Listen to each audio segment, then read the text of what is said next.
A school in Columbus where black students attended during segregation is designated a Mississippi Historic Landmark. The Mississippi Department of Archives and History has named the former Hunt High School that landmark.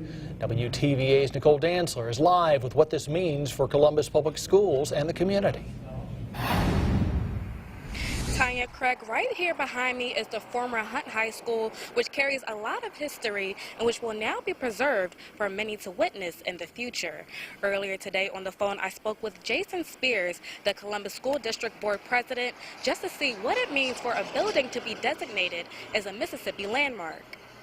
This is one of the highest forms of recognition that the Department of Archives and History gives to old buildings and properties in the state.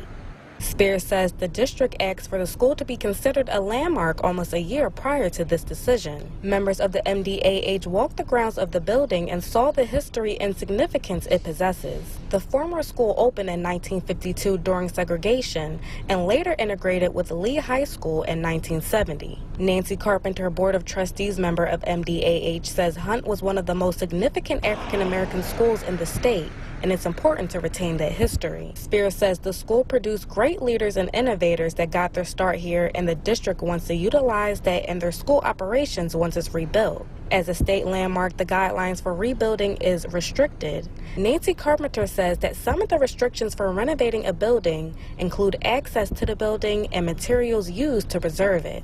But the status may also allow for tax credits, rehabilitation, and grants.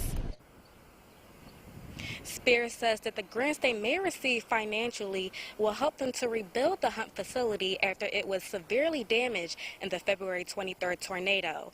Right now, he says they're finalizing details with their insurance provider to see how they can go about planning for construction. For now, live in Columbus, Nicole Dantzler, WTVA 9 News.